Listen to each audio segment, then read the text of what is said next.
अस्सलाम वालेकुम। आज हम आपके साथ शेयर कर रहे हैं बहुत ही मज़ेदार, बहुत ही टेस्टी रसमलाई की रेसिपी। पहले भी हम आपके साथ शेयर कर चुके हैं और ये भी बहुत ही मज़ेदार और बहुत ही आसान है। इसके लिए हमने दूध लिया है 2.5 लीटर, इसको उबलने के लिए रख दिया। फ्रेश मिल्क है ये, फुल क्रीम मिल्क। इसको जैसे ही उबाल आए तो इसको हमने हल्की फ्लेम कर दी और इसके अंदर 1 टीस्पून डाल दी है सब्ज़ इलायची का पाउडर और हाफ़ कप डाला है इसमें चीनी का। और इसके अंदर हम डालेंगे अब थोड़ा सा कटा हुआ पिस्ता। तो इसको हम रख देंगे हल्की फ्लेम के ऊपर पकने के लिए और ये पक पक के अंदर अच्छी तरह से ड्राई होता रहेगा और इसको हम गाहे बगाहे हिलाते रहेंगे ताकि ये अच्छा सा गाढ़ा हमारा दूध तैयार हो जाए। तो दूसरी तरफ हम कर लेंगे तैयारी। ये 3 कप हमने लिए हैं दूध के और 3 ही एग हैं और बॉयल को हमने अच्छी तरह से ग्रीस कर लिया है। और इसको हम अंडों को हम कर लेंगे अच्छी तरह से बीट। और बॉल के अंदर अब हम डालेंगे ये 3 कप पाउडर मिल्क के, कोई भी पाउडर मिल्क ले लें, हमने निडो लिया है। और 3 ही ये टीस्पून हैं ऑल पर्पस फ्लावर के, मैदे के 3 टीस्पून। और 3 टीस्पून ही हम लेंगे इसके अंदर बेकिंग सोडा के और 3 ही लेंगे सूजी के। ये सूजी के 3 टीस्पून हैं।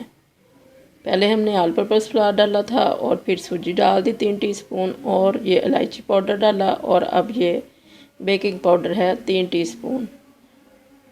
अगर 1 कप होगा तो 1 ही टीस्पून डालेंगे उसमें हर चीज़ का, और अगर 2 होंगे तो 2 और 3 होंगे तो 3 का ही चलेगा इसमें हिसाब। और ये 3 टेबलस्पून हमने देसी घी लिया है, ये टेबलस्पून है, बाकी ही सब ही चीज़ें टीस्पून में थी।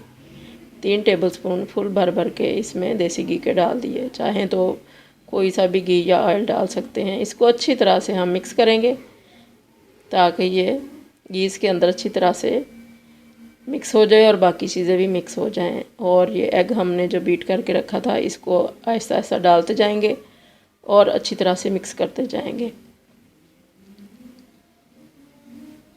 बहुत ही अच्छी सी हमने इसकी डो बनानी है। आहिस्ता आहिस्ता सारा ही अंडा इसमें चला गया और इसको हल्का सा मिक्स करने के बाद हाथ से हम इसकी डो बनाएंगे। अगर आपको डो इस स्टेज पे ज़रा ड्राई लगे या हार्ड लगे तो फिर इसके अंदर अंडे का 1 टेबलस्पून और डाल लें, और अगर आपको ज़्यादा सॉफ्ट लगे तो फिर इसमें 1 टेबलस्पून भर के तो पाउडर मिल्क का शामिल कर लें, तो ये बिल्कुल ठीक रहेगी। तो इसको अब अच्छी तरह से हमने डो की शेप दे दी है, बहुत अच्छा सा गूंद लिया है। अब इस तरह से इसके पीसेस को कट कर लेंगे और बहुत ही आसानी रहती है इस तरह से कट करने से। तो बहुत ही आसानी के साथ इसकी शेप इस तरह से लेंगे और गोल करेंगे। पहले इसको हथेलियों से अच्छी तरह से प्रेस करने के बाद इसको बैज भी शक्ल दे देंगे ओवल शेप। तो ये बहुत अच्छे से हमारे क्रैक्स फ्री बन गए हैं रस मलाई के पीस। तो इसी तरह से सारे हम ये तैयार कर लेंगे। क्रैक्स बिल्कुल नहीं होने चाहिए, बड़ी सॉफ्ट सी डो होनी चाहिए ये।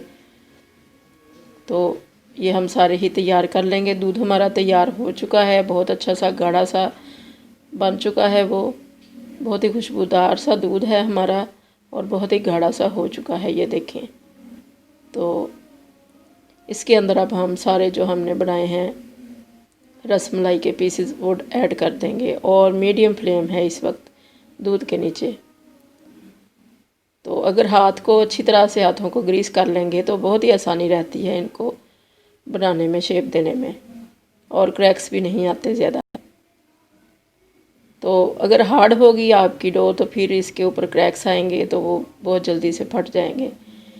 तो डो का बनाते वक्त डो का बहुत ही ख्याल रखें ताकि इसमें क्रैक्स ना आएँ और अच्छी सी सॉफ्ट सी डो हो। और हमने ये सारे ही ऐड कर दिए और मीडियम फ्लेम है इनके नीचे और ये पक रहा है अंदर से दूध, और आहिस्ता आहिस्ता ये अपनी शेप बड़ी करते जा रहे हैं। बहुत बड़े बड़े से ये बन जाएंगे। तो इनको हमने 5 से 6 मिनट के लिए मीडियम फ्लेम के ऊपर रखा है।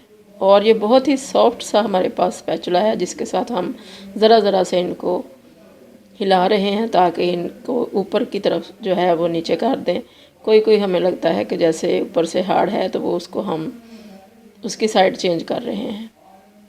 बहुत ज़्यादा इसको नहीं हिलाना है, बहुत ज़्यादा कोई हार्ड कोई चीज़ या छुरी वगैरह इसके अंदर नहीं फेरनी है, या कोई हार्ड वाला चम्मच नहीं लेना है। ये बहुत सॉफ्ट सा ही स्पैचुला है जो हम इसके अंदर डाल रहे हैं। वैसे अगर ना भी डालें, पतीले को उठा के ही हिला लें तो वो भी ठीक है। तो ये देखें इतना बड़ा साइज़ हो चुका है और ये बहुत ही फूला फूला सा हमारा रसमलाई का पीस तैयार हो चुका है। ये देखें, खुली अगर आप देगची लें तो बहुत ही आसानी रहती है इनको फूलने में। इनको स्पेस काफ़ी चाहिए होती है। तो ये हमने आधा घंटा तकरीबन उसी पतीली के अंदर इसको रखा था। अब ठंडा हो चुका है ये सारा हमारा बैटर, तो इसको हमने सर्विंग डिश के अंदर निकाल लिया है। अब ये ठंडी हो चुकी है, तो इसके ऊपर हम पिस्ता वगैरह गार्निश कर लेंगे और इसको किलिंग के साथ रैप कर लेंगे अच्छी तरह से। और इसको हमने फ्रिज के अंदर रख देना है ताकि दूसरे खानों की इसके अंदर स्मेल बिल्कुल ना आए। और जैसे ही हम ये हमारा ठंडा हो जाएगा तो फिर हम इसको सर्विंग के लिए डिश आउट कर देंगे, सर्व कर देंगे। इसको डिश आउट तो हमने कर लिया है, सर्विंग के लिए हम पेश कर देंगे। बहुत ही मज़ेदार, बहुत ही टेस्टी हमारी ये रसमलाई तैयार हुई है। बस छोटी छोटी सी बातों का इसमें ख्याल रखें, टिप्स का ख्याल रखें तो बहुत ही मज़े की ये बनती है। और मेहमानों के लिए ये झटपट बन जाने वाली डिश है और सबको ही ये घर वालों को, मेहमानों को बहुत ही पसंद आती है। तो इस तरह से आप भी बना के देखें। अल्लाह करे आपको बहुत पसंद आए। दुआओं में याद रखिएगा। अल्लाह हाफिज़।